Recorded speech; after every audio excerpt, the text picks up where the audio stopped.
Okay, this is the beginning of part two. So again, I'm at the questions part. So when I think about my role as the principal of Nottingham High School, I know that I have a lot of responsibilities, but my responsibility that is first and foremost is to make sure that I am the biggest advocate for my students and for my staff. I have been posed with a few questions that have helped me think through the situation and to come up with my solution. But before I give you my solution, here are the questions and the answers that help me decide the best solution for my school. What should have been done prior to Miguel returning to school to ensure that his rights were upheld? There should have been an administration meeting to discuss our legal obligations and our expectations for Miguel returning. We should have met with his parents to answer any questions that they might have had and let them know how we planned to handle things. And lastly, we should have met with our staff and or had an intervention team set in place to work through this as a group to make sure that everybody was aware and on the same page.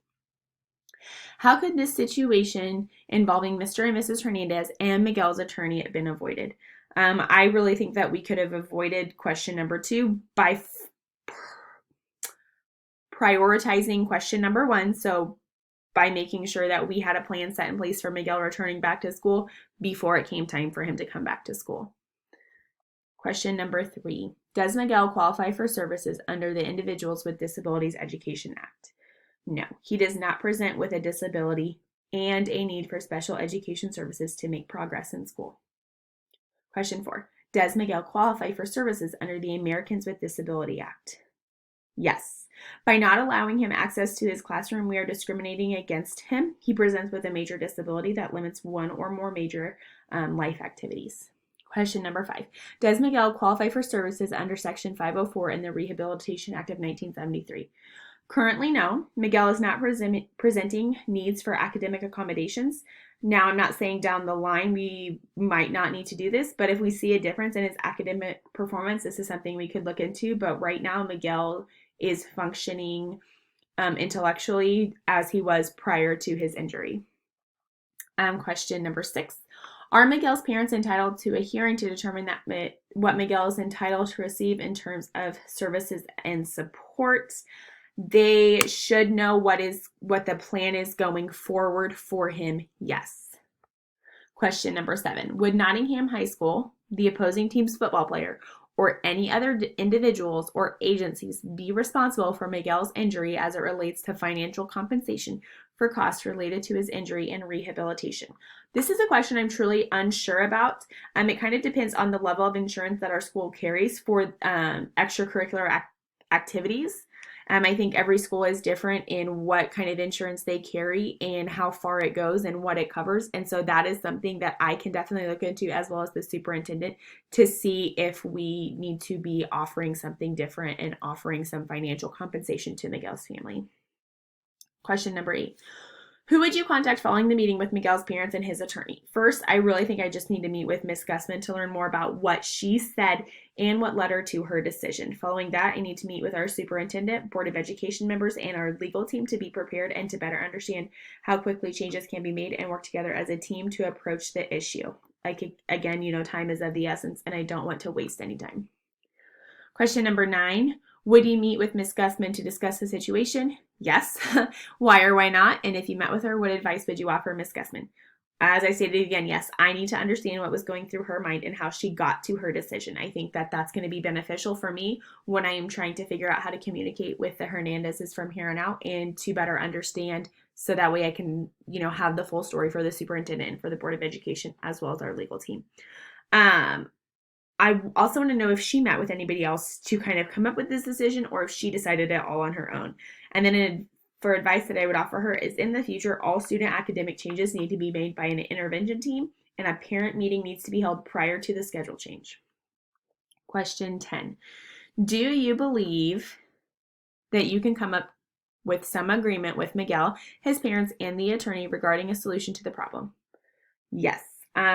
I truly do. I think if we go in and we just be honest with them and tell them what we can offer mid-year and our plans for changing our building over the summer to be more accommodating and better serve Miguel and other students who could be affected by this later on, that we could reach an agreement for the remainder of the school year. Again, I really like to give everybody the benefit of the doubt and just let them know, hey, this is the best thing that we can do mid-school year. We can't completely shut down school and renovate and start back up, but what can we do to get us through May? I think that having Miguel learn alongside his peers in science classes that are challenging and fulfilling his requirements, that's my solution. That's what I want to happen. That's what I want for Miguel. So that leads me to my option. What did I pick? I chose option 3. I feel like option 3 best presents itself. And again, option 3 was to install the stair lift. It does have a few downfalls. This would be cost and time to get the project done. However, with Thanksgiving and Christmas break, shortly approaching, I think that we can work with the Hernandezes on a few weeks worth of classroom adjustments while we get the stair lift installed.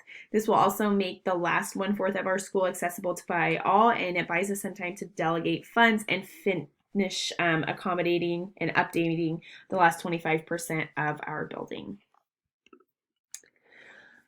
So section 9, I need to evaluate our needs. I need to consult Board of Education members. I need to get the funds approved and the materials bought and maintenance prepared to install this. I also need to establish a timeline and report it to the Hernandezes about our solution and the timeline that we have. In order to synthesize a temporary plan while the stair lift is being installed, I need to meet with my staff to see what's our best option. Temporarily relocate the biology lab, or option 2, allow Miguel to Zoom into class. And I really want to take these proposals and justify our reasonings and why we have to do it this way for just a short time for Miguel and his family, to show them that what we're doing is what we're going to have to do immediately is going to be short term. It's very temporary in order to have a more long-term solution. And I'm really hoping that they are going to work well with us. And I really want to work to keep those lines of communication open between the Hernandezes and our school, and I want them to know that we are working quickly with our best efforts to get the issue resolved, and that we would really appreciate their willingness to work with us. Finally, the standard, evaluated multiple sources of inequality and a bias in the allocation of educational resources and opportunities, cultivate the equitable use of educational resources and opportunities through procedures, guidelines, norms, values, and advocate for equitable access to educational resources and opportunities that support the educational success and well-being of each student.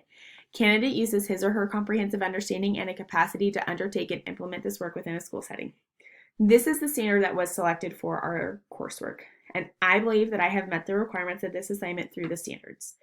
I was able to refer back to my previous assignments and resources from this course to review inequality within public schools and within the community.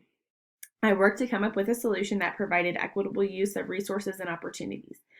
I was an advocate for equitable access to ensure educational success for all, as well as keeping an open mind about how various stakeholders may react to our specific situation.